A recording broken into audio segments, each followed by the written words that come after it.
Welcome to Make It Take It. I'm DC. It's Wednesday. I'm going to give you my MLB plays for the day. My records for each sport, including the current one, is down in the description. I keep really meticulous records, win or lose, of what I do. First, like my video. It helps us out. It helps you out. Put a comment. Tell me if you disagree, if you agree with my plays, or if you have an angle that I should be looking at. A lot of big streaks going on. The Brewers lost their winning streak yesterday. They were up to 11 games. They lost to Seattle 1-0 yesterday, but they still had 16 run line covers as dogs. 16 in a row. Then 9 Nrfis in a row for the Brewers. I'm staying right away from that game. If anything, I would like the Nrfi, but they have 9 Nrfis in a row. I don't know if I want to bet into that streak. Tell me if you like it in the comments. Another great pitching matchup tonight. Priester and Gilbert.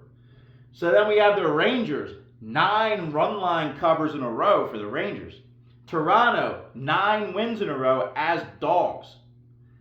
Detroit failed to cover the run line 9 times in a row. So we have a lot of run line streaks going on. And I would lean Yankees today with Fried on the mound and Tigers. I'm leaning going those. If I end up taking them and liking them, I'll throw it in the comments.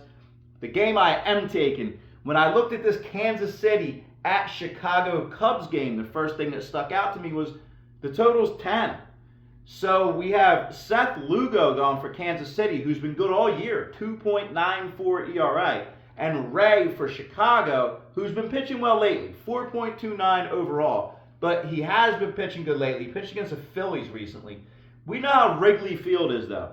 The total's either 7 or 10 because the wind determines the total and how many runs are going to be scored more than any other stadium. It's always like that, and I usually stay away from Cubs totals.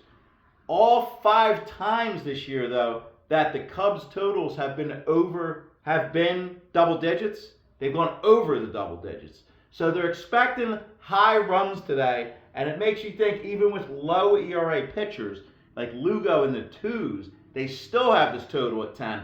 I'm going over 10 in that one. See Chicago put up some runs. Both of them, actually. I'm expecting runs on both sides. But let's get into my last game. Let's ask Milo. Welcome in, Moneyline. Milo, what do you think about this series against Boston so far for the Phillies? Today I like the Philadelphia Phillies going for the series sweep today. Okay, going for the series. That's what he thinks about this series so far. We have Boston going with Lucas Giolito. Phillies have Luzardo pitching. And Giolito's been pitching well lately. I know that. I usually like going overs on his games. He's pitching well. Luzardo, he either gives up no runs or 5 runs, right? He's been one of the more inconsistent. He had a great start to the season, then he started giving up big runs. Now he's back and forth. Gave up 5 last game. So I say we get somewhere in the middle with him. And he gives up maybe 3, hopefully, instead of 5. And we go over 8 on that one. I'm not taking that yet. If I end up taking it, I'll throw it in the comments. Do you think there's going to be a lot of runs tonight in the Phillies game? I'm going to go with the Nrfi. You like a Nrfi? Well, I hope Kepler has a good game because they're talking about losing Kepler. Phillies are always messing with outfielders at the trade deadline. I like Kepler, but Me too. I think he fits in there. Over's the only play I would have in the Phillies game so far, but I didn't take it yet. The only game I've for sure taken is over 10 in the Kansas City-Chicago game.